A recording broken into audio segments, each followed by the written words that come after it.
welcome back. I am Tamandeep and we are continuing with our cat prep series. So आज की video थोड़ी different रहेगी ना। आज की वीडियो में हम जो सीखेंगे वो सिर्फ कैट में नहीं, वो प्रैक्टिकली आप लाइफ की हर जगह पे अप्लाई कर सकते हो। अच्छा, तो लेकिन ये कोई फ़िलोसफी क्लास नहीं है, राइट। मैं आपको कुछ बोल के ये नहीं छोड़ दूंगा अभी सोचो इस बारे में। हम इंजीनियर बनते हैं ना, जो चीज़ हम अप्लाई नहीं कर सकते वो चीज़ as far as I am concern useless है। तो आज जो हम सीखेंगे हम उसको हमारी प्रेपरेशन में अप्लाई करेंगे, ठीक है। हाउ टू सक्सीड है आज का क्वेश्चन, है ना। अब कुछ लोग बोलेंगे भाई साहब टैलेंट टैलेंट लगता है ना। अरिजीत सिंह बहुत टैलेंटेड है जी, सचिन तेंदुलकर बहुत टैलेंटेड था। टैलेंट लगेगा तो आप सक्सेसफुल हो सकते हो। तो उस पर मेरे पास ना मेरी ही अपनी लाइफ से एक स्टोरी है, थोड़ा उसके बारे में देखते हैं ना। तो ये जेई एक्सपीरियंस पे है। तो इस स्टोरी में है 3 किरदार, एक तो मैं खुद, एक मिस्टर टी और एक मिस्टर एल टी, ठीक है। तो मिस्टर टी जो है उतना टैलेंटेड इंसान मैंने लाइफ में शायद ही एक दो और देखे होंगे, है ना। बहुत टैलेंटेड, यहाँ पे talented as an academically inclined, JEE की बात हो रही है, राइट। जो जितना अच्छा मैथ्स में, फिज़िक्स में, केमिस्ट्री में है वो उतना टैलेंटेड हो गया है इस रिस्पेक्ट में, एकेडमिकली इंक्लाइंड। तो अच्छा, मेरे ही बैच से हमारे ईयर का AIR 10 निकला था जेई एडवांस का। तो जब मैं इसे हाईली टैलेंटेड बोल रहा हूँ तो हल्के में नहीं बोल रहा, ठीक है। एक हूँ मैं। अच्छा, मेरे बारे में मेरे को ऐसा लगता है कि आई वॉज बोर्न इंटेलिजेंट, है ना, but cursed with laziness. Talent है, मेहनत की हमेशा कमी रही है मेरे में।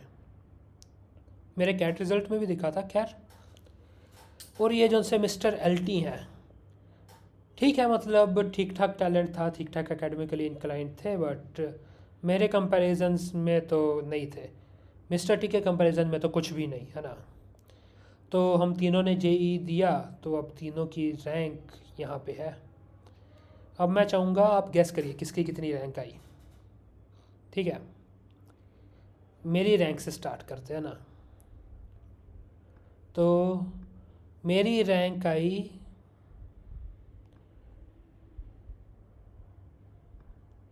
5,500। अच्छा, IIT तो मिल जाता है इसमें।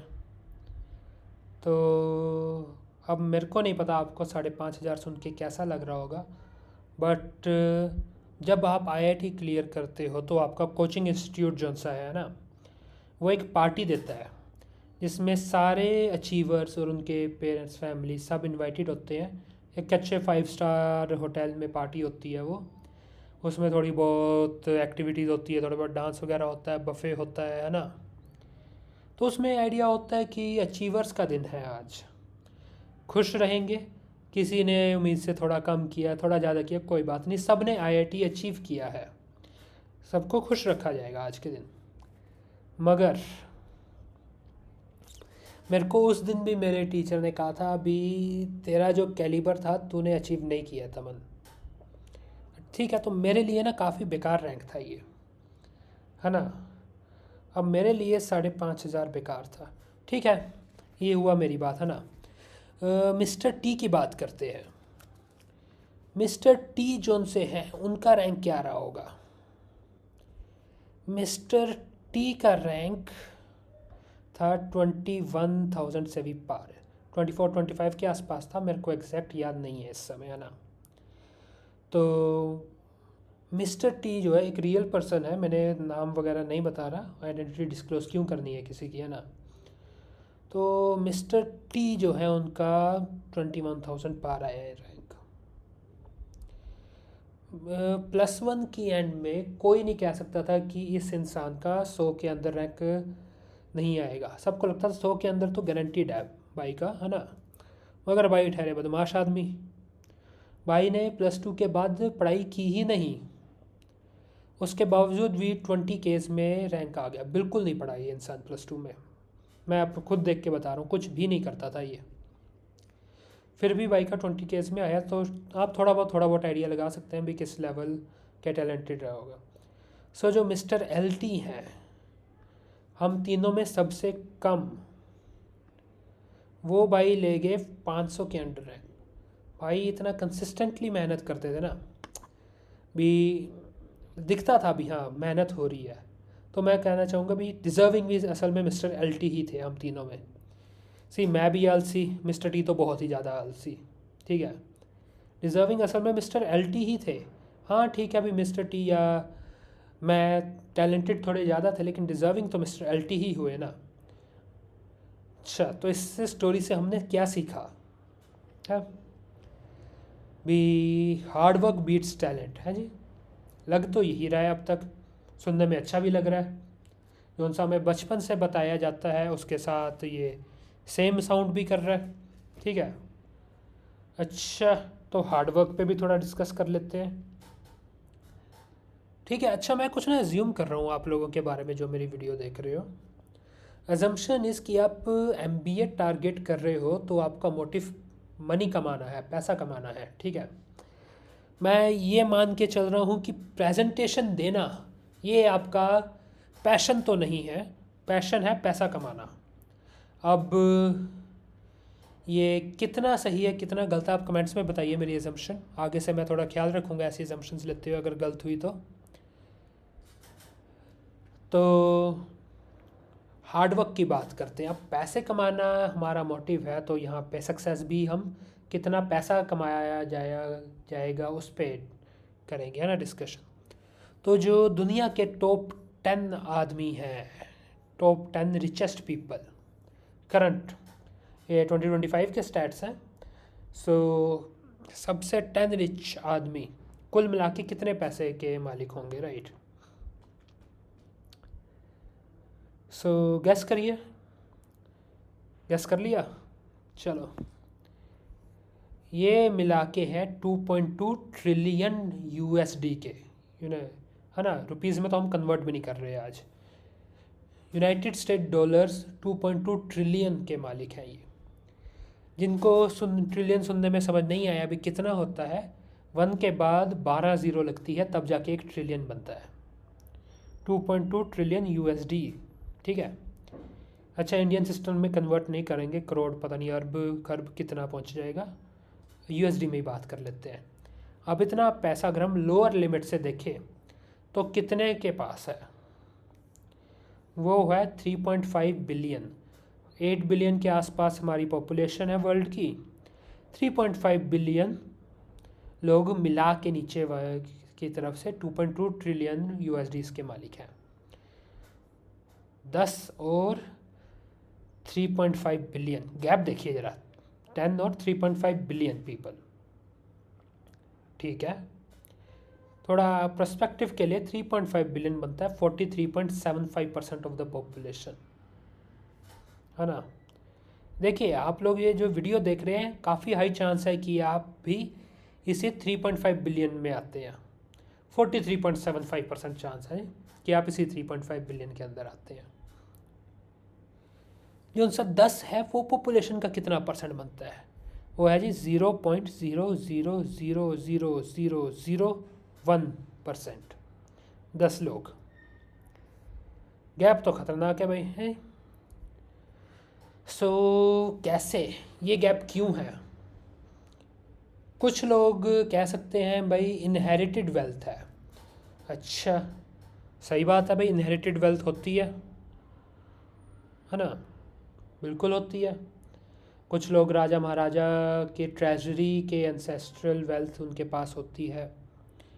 लेकिन ये जो सा डेटा है ये मैंने उठाया है फोर्ब्स जैसी साइट से, ठीक है। मल्टीपल साइट्स मैंने एक्सप्लोर की थी, फोर्ब्स भी उनमें से एक थी। तो ऐसी साइट्स पे क्या होता है, असली अमीर लोग नहीं होते। ये लोग होते हैं जो बिजनेसमैन टाइप, वैसे अमीर लोग होते हैं। जो असली अमीर लोग हैं जैसे दुबई के एक शेख, है ना भाई, बहुत पैसा है, वैसे लोगों को ये असल में लिस्ट में डालते ही नहीं है। ये वो खुद जाने वो क्यों नहीं डालते। ये यूजुअली बिजनेसमैन टाइप लोगों को लिस्ट में डालते हैं भी हाँ ये लोग अमीर लोग हैं, तो वो है। तो ऐसे ही लोगों की लिस्ट के ऊपर स्टैट्स है एक, ये स्टैटिस्टा रिपोर्ट मेरे को 2023 की मिली, तो उसका मैंने डेटा लिखा है। सो बिलियनियर्स का 2023 स्टैटिस्टा रिपोर्ट कहता है कि 314 इनहेरिटेड थे और 2000 सेल्फ मेड थे, सेल्फ मेड बिलियनियर्स है। करंट स्टैट थोड़ा डिफरेंट होगा ऑब्वियसली। 2025 में करंटली तो आई बिलीव 3000 बिलियनियर्स एग्जिस्ट करते हैं वर्ल्ड में। 2 साल पहले थोड़े कम होंगे, है ना। तो इस रिपोर्ट ने कहा कि 314 बिलियनियर्स इनहेरिटेड वेल्थ से बने हैं and around 2000 billionaires self made है। सेल्फ मेड बिलियनियर भाई, इनहेरिटेड भी नहीं है फिर भी बिलियनियर है। मेहनत तो की होगी ना लोगों ने, मगर कितनी, राइट। कैलकुलेशन इजी करने के लिए हम चलो कह देते हैं कि 10 के 10 सेल्फ मेड है। ऑब्वियसली नहीं होंगे, कुछ 7-8 होंगे, ठीक है, हम मान लेते हैं कि 10 के 10 हैं। कैलकुलेशन इजी हो जाएगी ना। सो कितनी ही मेहनत कर सकता है एक इंसान, हद कितनी करेगा, दिन के 14 आवर्स, 15 आवर्स, 16 आवर्स है। चलो हम मान लेते हैं, जनरस रहते हैं भी, ये दिन के 20 आवर्स मेहनत करते हैं।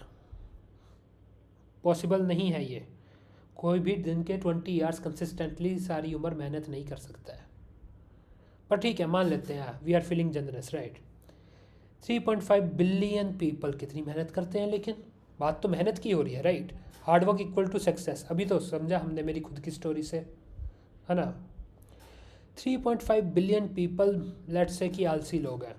आलसी हैं तभी गरीब होंगे, है ना, मेहनत नहीं करते होंगे, तो फिर भी दिन का 1 घंटा तो करते होंगे ना, है 1 आवर तो करते ही होंगे। असल में तो आप देखोगे तो 43% पॉपुलेशन की बात हो रही है। एवरेज अगर हम स्टिंजिली भी एवरेज निकालें, है ना, भी कम से कम मान के चले हर चीज़ को, फिर भी निकाले दिन के 7-8 घंटे बनते हैं, मगर हम 1 आवर मान रहे हैं, तो कितना वर्किंग आवर्स बना, 10 लोगों का 200 आवर्स, और ये 3.5 बिलियन आवर्स, तो 200 वर्क आवर्स और 3.5 बिलियन वर्क आवर्स बराबर पैसे कमा के बैठा है भाई। बात तो थोड़ी दिक्कत वाली है नहीं। चलो अभी मैंने ये दिन का निकाला है, आप कुछ ईयर्स भी ऐड कर दो, ठीक है। ये कई सालों से कमा रहे हैं, लेट से 30 साल से कमा रहे हैं, तब भी क्या 6000 हुआ, कह लो इनने तो आज ही शुरू किया है एक दिन में, ठीक है। तो ये 30,000, ये फिर भी 3.5 बिलियन है। बात कैलकुलेशन बैठ नहीं रही। वर्क आवर्स या फिर हार्ड वर्क का डायरेक्ट रिलेशन कुछ दिख नहीं रहा सक्सेस से, है। सो हार्ड वर्क और amount of work does not mean success भाई। लेकिन ये तो कंफ्यूजन वाली बात होगी नहीं। अभी हमने यहाँ कंक्लूड किया था hard work beats talent, hard work equals to success. यहाँ पे हम कंक्लूड कर रहे हैं हार्ड वर्क और amount of work does not mean success. मतलब क्या है बात का, यहाँ पे तो कंफ्यूजन होगी नहीं। सो मैं चाहूँगा कि आप कुछ समय लीजिए, सोचिए भी क्या सीन चल रहा है यहाँ पे, है ना। वीडियो को पॉज कर लीजिएगा और सोचिएगा ज़रूर भी क्या है।